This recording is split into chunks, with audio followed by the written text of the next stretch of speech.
बगैर अपने कर्तव्यों का निर्वहन किए जो अधिकार की बात करता है, हक की बात करता है, वैसे मनुष्य के लिए अधिकारों की सूची बहुत लंबी होती है, बहुत लंबी होती है। उनका जीवन सदैव दूसरों से कुछ न कुछ मांग कर चलता है। वो मुफ्त की वस्तुओं को पाने में अपना जीवन ही गंवा देता है। उदाहरण भरे पड़े हैं बहुजन समाज में। अब इन प्यारे-प्यारे बहुजनों को किसी ने कह दिया, शिक्षा का अधिकार है।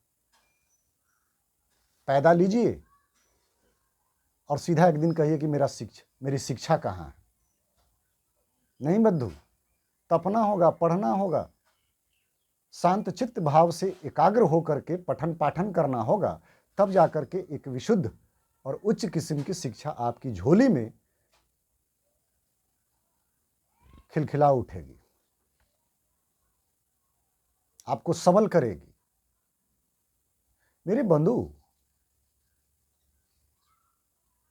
बगैर अपने दायित्वों का निर्वहन किए हक जताना, क्या आपको लगता है कि किसी भी एंगल से ये आपके लिए हितकारी हो सकता है? मुझे तो नहीं लगता। मैं काफ़ी रिसर्च किया हूँ, समीक्षा किया हूँ, अपने भीतर डूब-डूब कर ढूँढा हूँ, तो मुझे ऐसा नहीं लगा।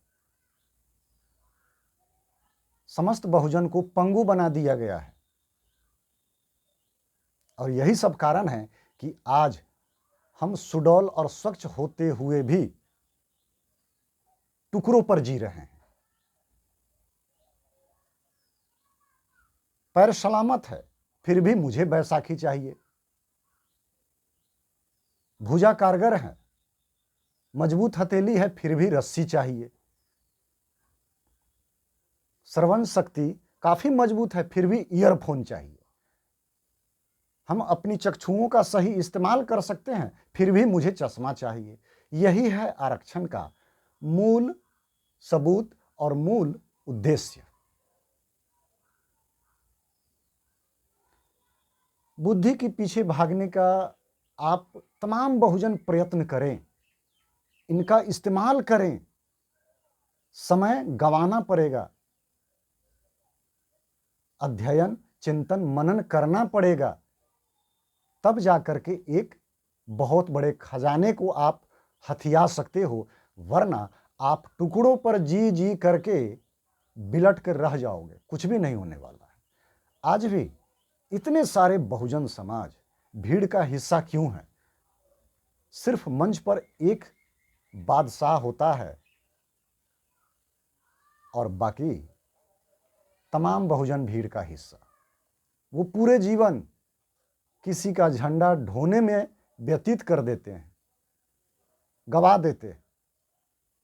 आज भी ब्राह्मण के भेष में कई पतित आत्मा भटक रहे हैं।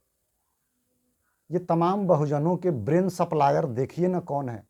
मेरे बंधु, दो क्षेत्र हैं, दो क्षेत्र हैं, एक अच्छाई की ओर और एक बुराई की ओर। नहीं हो तो आज गांठ बांध लीजिए, मधु आपसे बता रहा है, बुरा अच्छाई की ओर जाइए या फिर बुराई की ओर आप जाइए। सतपथ और कुपथ, ये दोनों पथ पर सबसे आगे आपको जनेऊधारी ही मिलेंगे। इतिहास गवाह है, बहुजनों को बहकाने वाले शुक्राचार्य पंडित थे। प्राचीन काल से ये परंपरा चली आ रही है। आज भी देखिए ना, ये सारे अर्बन नक्सली जो सिटी में बैठ बैठ कर एसी कमरे में पूरे बहुजन के लिए रिंगटोन तैयार करता है, स्लोगन तैयार करता है, नारा गढ़ता है, किताब तैयार कर रहा है, ये सब कौन है? सब जनेऊधारी ब्राह्मण हैं। ये सारे वामपंथियों के नेता सब ब्राह्मण हैं। आपके जितने सारे बहुजनों के हाई लेवल के जितने सारे प्रवक्ता हैं जो आपके पक्ष में बात करते हैं, झूठ मूठ के आपको बरगलाने का काम करते हैं, सभी जनेऊधारी ब्राह्मण हैं।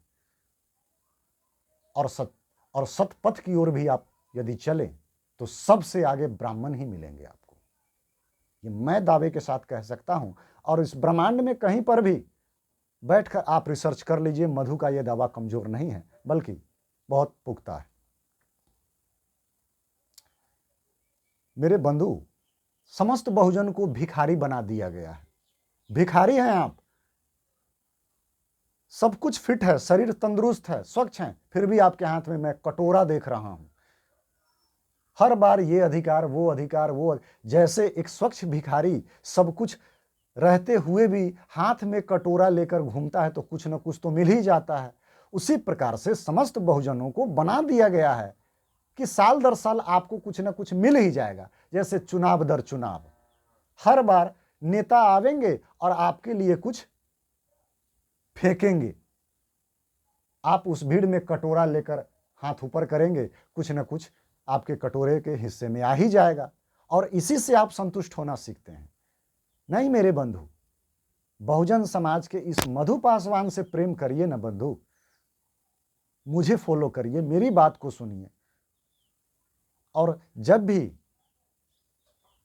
कोई आवेदन लिखना हो, कोई दलील देना हो, कोई पहल करनी हो, कोई समीक्षा करनी हो, तो कहीं पर भी मुझे आप बुला सकते हैं, सामाजिक संगोष्ठी आप कर सकते हैं।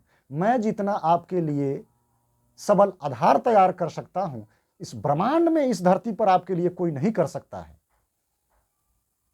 आरक्षण एक हिस्सेदारी भर होना चाहिए, ये हो सकता है सबके लिए, ऐसा ऐसा होना चाहिए, लेकिन बगैर अपने कर्तव्यों का पालन किए अधिकार जताने वाला जो फॉर्मूला है, ये आपको जाहिल, गंवार, नकारा, निकम्मा, आवारा बना करके ही छोड़ेगा। इसलिए बंधु सावधान रहें, सतर्क रहें, सुरक्षित रहें।